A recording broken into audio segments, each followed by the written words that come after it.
Very few questions are more important than the one we ask in this video title. Where will the Antichrist come from? I'm sure some ideas flashed into your mind immediately. Many are probably thinking the USA, or some maybe even Israel. Some will think Rome, or maybe out of the European Union. Others will say Russia. There are so many theories, so many powerful, selfish men to choose from. But how many of you guessed the location given in Daniel chapter 8 and the prophecy of the ram and the goat? Anybody? Did anybody choose that one? Or am I the only one? It's not a prominent prophecy, so many of you are probably not familiar with it. The rest are probably thinking, Nelson, I hate to tell you, dude, but that prophecy was fulfilled by Alexander the Great. So you're off by only 2,300 years or so. You're close, but not quite there on this one. And frankly, I used to think that way myself just 7 or 8 years ago. Then I ran into these verses from Daniel 8. In the middle of the chapter, the angel Gabriel, who is giving Daniel this vision of the future, tells him 3 times this vision pertains to the time of the end or the end times. Not just one time when he said, Son of man, understand that the vision pertains to the time of the end. Not just twice when he said, I am going to let you know what will occur at the final period of the indignation. But he said it a 3rd time. It pertains to the appointed time of the end. That caught my attention. And hopefully it has caught yours as well. Maybe that's why Gabriel said it 3 times. He knew he really had to make his point for us to get it. This realization that Daniel 8 might have future implications as well as past implications changed my way of thinking about prophecy. I realized that a single prophecy might have a first partial fulfillment in the past, close to the time when it was given, like that of Alexander the Great, and then a second final fulfillment in the future. And since this prophecy mentions the little horn, the Antichrist, and where he comes from, maybe we should pay attention to it. But first, let's look at a famous example of a prophecy with 2 fulfillments. In Isaiah 7:14, the prophet was given a prophecy that a virgin would conceive a child who would be God with us. Matthew 1:23, the gospel writer tells us that the final fulfillment was Jesus. However, did you know that the Old Testament sign was one given to King Ahaz? In those days, a young woman, not a virgin, would give birth to a son, name him Emmanuel, and that before the child was weaned, Ahaz would defeat his enemies? So this prophecy was deemed fulfilled. That is, until the birth of Jesus made the early believers realize that it was to have a second, greater fulfillment. And Daniel 8 is exactly the same. Because the events that took place between Persia and Greece 2,300 years ago seemed like they fulfilled the prophecy, everyone has assumed it was a one-and-done prophecy, even me. But 10 years ago, a prophecy teacher named Mark Davidson noticed this passage we alluded to earlier. There is no escaping the truth of God's word. The vision pertains to the time of the end as well. Now, when we looked at the prophecy about the virgin birth, we saw that Isaiah 7:14's Old Testament fulfillment was just a shadow of what was to come when Jesus was born. Let's look at Alexander the Great and see if he fulfilled this prophecy perfectly or only partially. The prophecy tells us that the prominent horn, who most think is Alexander, will be the first king of his empire. However, we know from history that Alexander's title was Alexander III of Macedon. He wasn't the first king. He wasn't even the first Alexander. In fact, although history is not exactly clear, he was about the 23rd king of Macedon. Already, we have a problem. The prophecy goes on to tell us that the first king will die and his empire will be split into 4 sub-kingdoms. At first, this seems like a match with Alexander. Alexander did die suddenly and his empire was divided by his generals. Historically, this is known as the Wars of the Diadochi. Initially, there were 24 of them. Then, as warfare took its toll, the number decreased. Eventually, it consolidated to 5, and then to 2 main portions, the Seleucids and the Ptolemies, with a separate leader in Greece. But here's the important point. There was never a time when there were 4 distinct sub-kingdoms, as Scripture says, and it was certainly never initially divided into 4. This is another incredible problem for the historic fulfillment of this prophecy. The prophecy then moves on to someone it calls the little horn. Those who ascribe to a historic interpretation assume this means a man named Antiochus Epiphanes, a king of the Seleucid Empire who persecuted the Jews and desecrated the temple. He is the Bible's best foreshadow of the coming Antichrist. However, there are several things in the text that just can't apply to him. The text says he caused some of the host and some of the stars of heaven, meaning angels, to fall to the earth. No one believes he did this. The very next verse says he magnified himself to be equal with Jesus.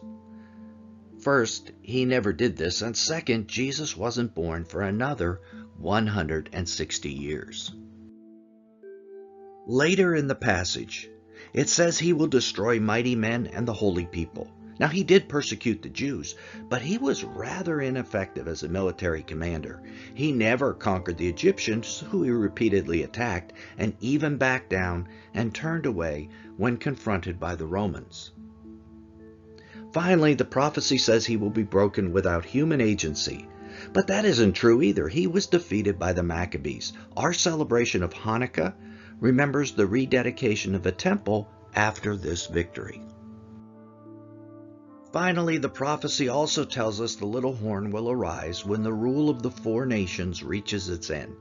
However, historically, this is also not a match. Antiochus reigned around 160 BC, but the Diadochi continued their reign for another 100 years, until finally the Romans acquired the territory.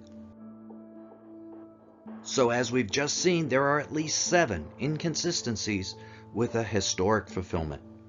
When we add the 3 statements by the angel Gabriel that the prophecy is for the end times, I think we all need to seriously lay aside our previous notions that this was a one-and-done prophecy. It's not just in the past, there is a coming future fulfillment. So we need to examine how it might be fulfilled. This isn't a prophecy we should just pass over and ignore because we think it was fulfilled long ago. It might be something that will happen next week or even next year. Every Christian needs to know this prophecy and consider its implications, especially the implications of where the Antichrist or little horn will come from. So, let's get started. The prophecy in Daniel 8 begins with a ram with 2 horns. We are told later in the prophecy that this ram represents the kings of Media and Persia. This, of course, is another thing that throws everyone off and makes them believe it is only a historic prophecy. Persia was an ancient country, right? Well, it was. Today, the country of Iran occupies that same piece of land. However, imagine how confused Daniel would have been if Gabriel had told him the ram was the kings of Iran. He'd say, where is that? That is why, in all ancient prophecies, the names used for the countries are the ancient names for these land masses. Media and Persia is the land mass for Iran, or possibly Iran plus the Kurds. That is the ram in its modern fulfillment. Now, what are rams known for? Headbutting, right? Well, that is exactly what the text tells us will happen. The text tells us the nation of Iran will expand, butting its way north, westward, and southward. Let's look at a map and see where that might be. Butting their way westward would place Iranian influence in Iraq, Syria, Lebanon, and Gaza. And guess what? Iran already has controlling interest in 3 of these 4 areas, and it's a major player in the 4th, Syria. Has this aspect of the prophecy already been fulfilled? Well, maybe. Butting their way south, Iran already has significant influence in Yemen. Now, they haven't expanded north yet. Are Armenia, Azerbaijan, or Georgia on their hit list? Well, perhaps. So it is entirely likely that this prophecy has begun, but maybe it's not complete yet. So let's continue to examine the rest of the prophecy. The next aspect of the prophecy is that no one will be able to stand before this Persian ram, and no one will rescue the region from his power, and to date, no one has. Finally, the prophecy says Iran will do as it pleases and will magnify itself. What do these verses mean? There are several ideas. My friend Mark Davidson, who we mentioned earlier, believes Iran will attack north into eastern Turkey and south into Saudi Arabia and control most of Middle East oil supplies, disrupting the entire world economy. His is a doomsday scenario, and he might be correct. Of course, he might be wrong. Headbutting, to me, implies butting into the affairs of another nation, not necessarily invading it. So another less ominous possibility is that with the help of their ally Russia, Iran continues their head-butting strategy and takes over Iraq and Syria and maybe Armenia and Azerbaijan. Let's see what this might look like. If Iran eventually controls Syria, they'd control this border. They already control Iraq, so they control this border. They obviously control their own border, and if they control Armenia, they would control this border. Look at what country is totally boxed in. Turkey. Now let's keep that in mind. The final aspect of the Iranian phase of the prophecy is that we are told the ram magnifies itself. Some translations say it becomes great. What might that mean? Iranian Shia Muslims are 12ers. That means they are awaiting their Messiah, the 12th Imam, who supposedly is in hiding. Iranian leaders say they already know who he is. Might he be revealed during this period of Iranian expansion? Well, maybe. It is something we should be watching for. But then, according to the prophecy, the tables turn. Daniel saw a goat coming from the west with a single, big, prominent horn. He was coming at the ram. Later in the prophecy, this goat is identified as the nation of Yavan. Our English Bibles mistranslate this as Greece, but Yavan is correct. So where is Yavan? Yavan is one of the original 70 nations in the book of Genesis. It's thought to include the coastal region of western Turkey and eastern Greece, and also the Bosphorus Straits. The most prominent city in this region is Istanbul, the former capital of the Ottoman Empire. Let's keep that in mind. This goat, then, might mean Western Turkey or even a revived Ottoman Empire.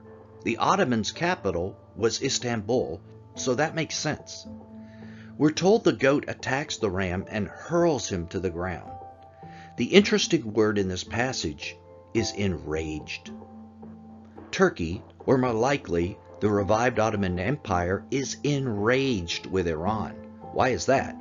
Well, for one, we just saw that if Iran expands as prophesied, it will box in Turkey. But the anger will probably go much deeper than political differences. The religious divide between Iran and Turkey goes back many years to the first years after the death of Muhammad. Sunni Muslims are found in Turkey and Saudi Arabia and make up about 85% of Islam, and Shia make up the remaining 15% and are based out of Iran. They are struggling for how the true Islam will be defined. So can you imagine the hostility in Turkey if Iran declares their Messiah has come, the 12th Imam? Turkey wants their own Sunni Messiah to save the world, not a Shia Messiah. The attack on Iran will likely carry great religious weight. And according to the prophecy, we know that Yavan wins and Iran is crushed, just as the foreshadow of Alexander the Great crushed Persia. It is at this point the revived Ottoman Empire, Yevan, magnifies itself, just as Iran did earlier. But the Bible adds a word here. It magnifies itself exceedingly. Does the revived Ottoman Empire based out of Istanbul declare itself to be a caliphate, a worldwide Islamic government? I think that is the most likely possibility. And this will scare the world to death. 1.3 billion Muslims united under one ruler is scary. How does the world respond? We don't know, but the word tells us that the leader of Yevan, its first king, is broken, probably killed, and the empire is broken up into 4 sub-kingdoms. To me, this sounds like the world superpowers do a job on the caliphate to take it down before it can get organized, just like Germany was broken into pieces after World War II. We see in the pages of prophecy that this caliphate will be broken into 4 segments, aligned with the 4 winds, north, south, east, and west. And now we come to the main point of the video, the part you've been waiting for about the Antichrist.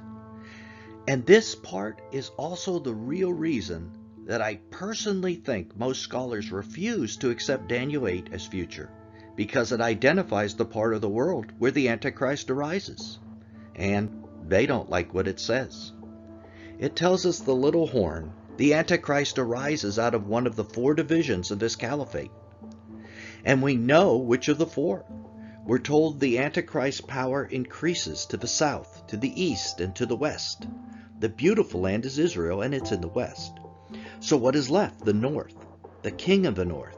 The Antichrist comes out of the northern partition of the caliphate, Turkey, northern Syria, or northern Iraq. No matter what you think about Obama or Trump or the next American president, the Antichrist isn't American. No matter what you think about the Pope or the EU, the Antichrist isn't from a revived Roman Empire. Daniel 8 tells us he is Middle Eastern. Contemplate that for a while. Let's see what else Daniel says about him. He is a little horn. He is smaller than the other horns around him, initially less powerful. He is not a leader right now. Not the Pope, not a president, and notice he doesn't arise until after the revived Ottoman Empire or Caliphate is divided. No major leader on the scene today is the Antichrist. He comes on the scene after Iran is defeated and after the Caliphate is divided. It's pointless to speculate who he is right now. Absolutely pointless. Oh, but isn't it fun to speculate? And that drives 50% of discussions on prophecy websites, and it sells a lot of books. But it's dangerous, because if we're looking in the wrong places, like America or Europe, we will miss the true Antichrist. Knowing what will happen in the near future is important. Knowing how to apply that knowledge for kingdom purposes is priceless. We need to be doers of the word, not just hearers. The first critical application of this prophecy is in something I term apocalyptic evangelism. That means seeing something in the world that was prophesied and testifying that the event is found in the Bible. The Great War between Turkey and Iran will be one of those events. Every Christian should be alert and watching for that sign. No matter what your rapture position is, this could happen before any pre-trib rapture or pre-wrath rapture or post-trib rapture. When we see it happen and Iran is crushed, Christians need to share Daniel 8 with every person they know for 2 reasons. 1, it will be one of the strongest apologetic arguments of all time, an undeniable prophecy fulfilled before the eyes of the world. 2, everyone you share with needs to know what the prophecy says will happen from that point on. It's key that everyone we share with know that the revised Ottoman Empire that forms and crushes Iran isn't the Beast Empire, and its leader won't be the Antichrist. It will be so tempting to think that they are. I personally think this is part of the deception that Jesus warned us is coming. There will be many false messiahs, and it is likely this leader of the caliphate that is coming will try to become some sort of religious leader as well. He'll look just like the little horn. But he plays another role. He's the prominent horn of the goat, an Alexander the Great type of character. But he's going to be broken, and the caliphate is going to be split into four. He's the prominent horn, not the little horn. And don't we all want to think the Antichrist will be that prominent horn? All of us want to imagine him as a current leader, not someone initially insignificant. And, of course, we need to keep our eyes on someone coming out of this region. This is where the Antichrist will come from, according to Daniel 8, and most likely from this bullseye part of the region. Until next time, this is Nelson Walters for the Gospel in the End Times.